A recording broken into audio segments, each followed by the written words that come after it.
I'm back for day 2 of our compose of the string quartet piece Adaptation, and it's a nice windy, rainy day outside, so good day to compose. I always like to come back the next day and hear things with fresh ears. So let's just jump right in and hear what we have so far.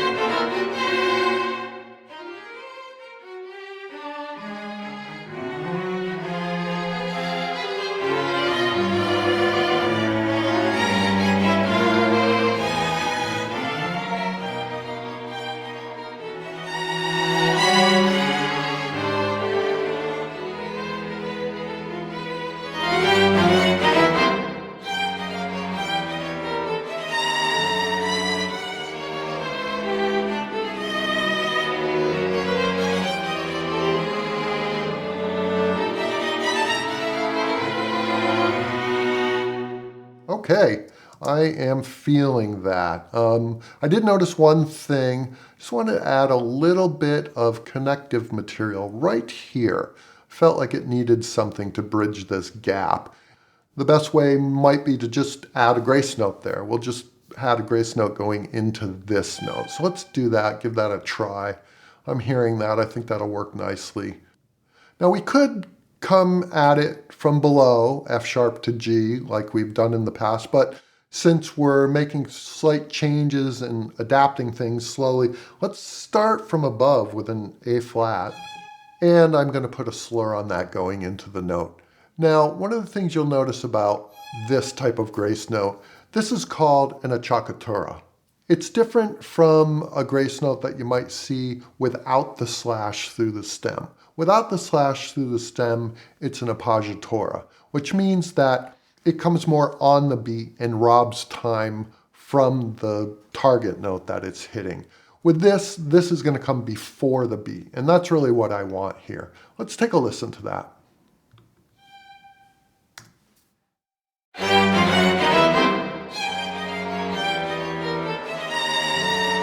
Yeah, that did exactly what I was looking for there. Okay, I'm going to continue work on the piece and we'll come back and look at it. I've got another minute or so of the piece done. Let's have a listen to the new section.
Let's see where that all came from.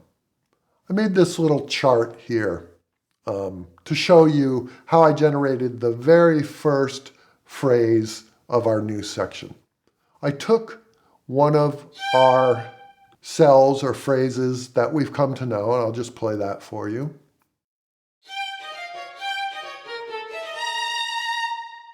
And I simply mirrored it or inverted it. What that means is I took the intervals of this section, and here I went from a G down to an E flat, which is a major third. So here I went from an E up to a G sharp. So here I went down a major third, and here I went up a major third. The next part of our melody went up a major second from the E flat to the F, and here I went down a major second from the G sharp to the F sharp. Here we went down a major third from the F to the D flat. Here we went up a major third from the F sharp to the A sharp, and so on. I started to realize as I was playing this little bit, and let me play that mirrored phrase for you.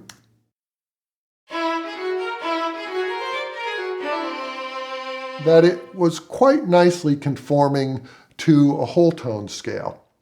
And this whole tone scale was going to allow me to explore a part of the piece that I wanted to address, and that's this idea of divergence. In life, we often have to adapt when we come to a crossroads, the famous Robert Frost poem, The Road Not Taken. We come to this path that diverges in the woods, and we have to pick one or the other. And the reason the whole tone scale is going to work so well for this is because it's what Messiaen called one of his modes of limited transposition.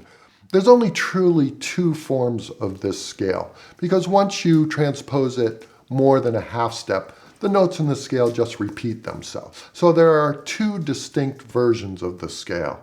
Let's look how I use them to explore this idea. Here's the new mutation of our melody in E whole tone. And you can see that it's immediately interrupted by the second path that we might take in G whole tone.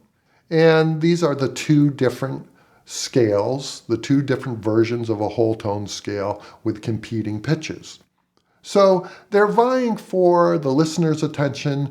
They're a choice in life that's vying for your attention. And this E whole tone states itself, but immediately this G whole tone jumps in, and you can see I used a 3/4 bar here to have it kind of interrupt this path and say, no, look over here, follow this path instead. So throughout this section, these two factions are going to kind of compete for the listener and for your attention. The reason I started with E whole tone is that we came from a B major chord here, which could be the dominant 5 of the E sound to kind of launch us into it. I talked a little bit about using functional harmony, bits of functional harmony to tie it together, and that's what that is. That's what's happening here too. I have the D and F sharp over this C. Now that all comes from E whole tone, but D, F sharp, and C is kind of implying that this is some sort of D dominant sound launching us into the G whole tone. So that's kind of an example of where I used bits of functional harmony to tie the piece together. Let's take a listen to that.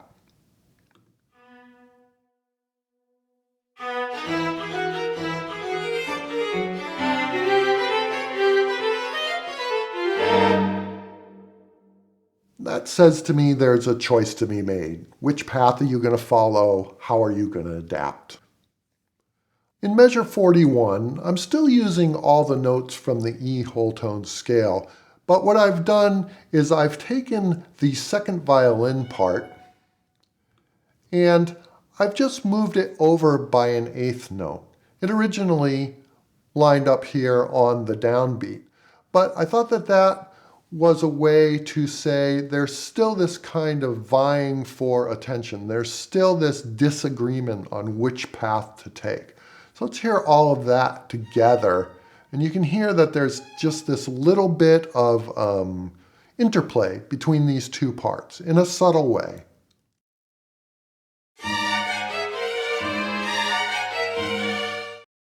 I really like that little disagreement they have there, but somehow they still work together. I've used the same technique here. The only difference is that I've displaced both the violin 2 and viola by an eighth note. Let's just hear that.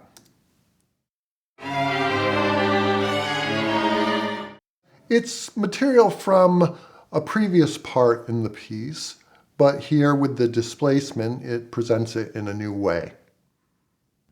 Next, starting in measure 49, I've taken our G whole tone scale and E whole tone scale, and I've alternated chords coming from those two scales. So here for the first two beats, this chord comes from the G whole tone scale, then these two beats come from the E whole tone scale, these two from the G whole tone scale, these two from the E whole tone scale, and so on over these 8 measures. And then what I've done is taken the cello melody here, and it's part of our mutation, our whole tone mutation, but I've worked it and reworked it so that now it works over these alternating chords. So let's hear the chords first. And one other thing you'll notice is that I've also used that undulating feeling that we had previously in the chords with the dynamics. Let's hear those chords.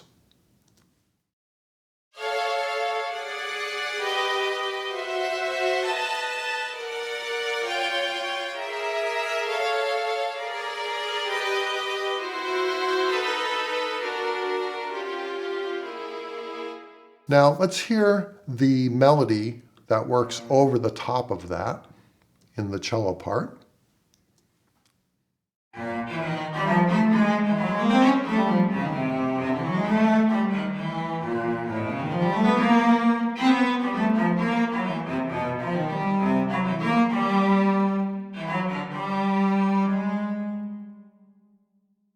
You can see where that melody came from, but again, it's morphing even more now, and it's taking into account both of those harmonies. So let's play that all together.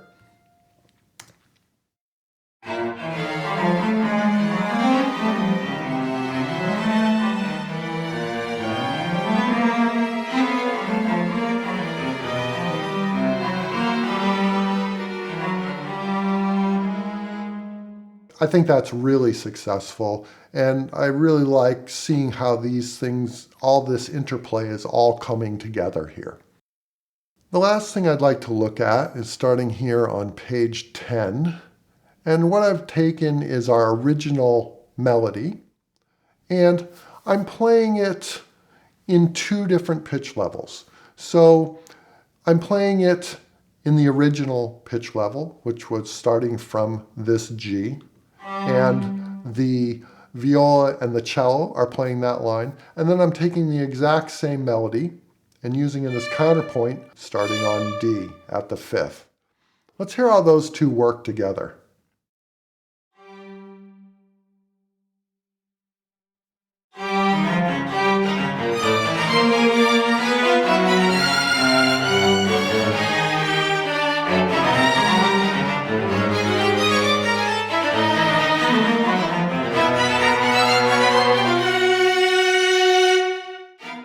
I think that's really intense, and I really do like how they fight against each other, but belong to each other. And I think if we had started the piece with this statement, it wouldn't have been nearly as impactful, because now we've come to understand this melody in different forms and in different ways. And when we return to it, it's kind of like we're coming home. But then there's this kind of disagreement again with it stated originally and now stated at the 5th. And the interplay of those two work really, really well. If you look at the second violin part and the viola part against each other, yes, there are some crossed voicings. But because we're playing it in octaves in the viola and cello and octaves in the violin 1 and violin 2, that cancels out any kind of feeling of crossing voices or losing track of the line. With those octave voicings, we're absolutely hearing those 2 lines clearly.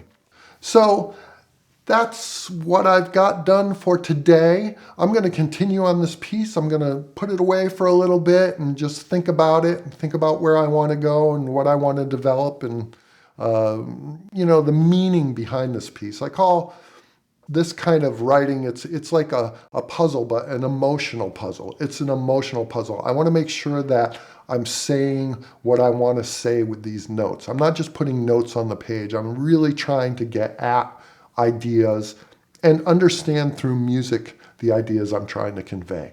I hope this video can be helpful in your own compositions, and I'll see you next time.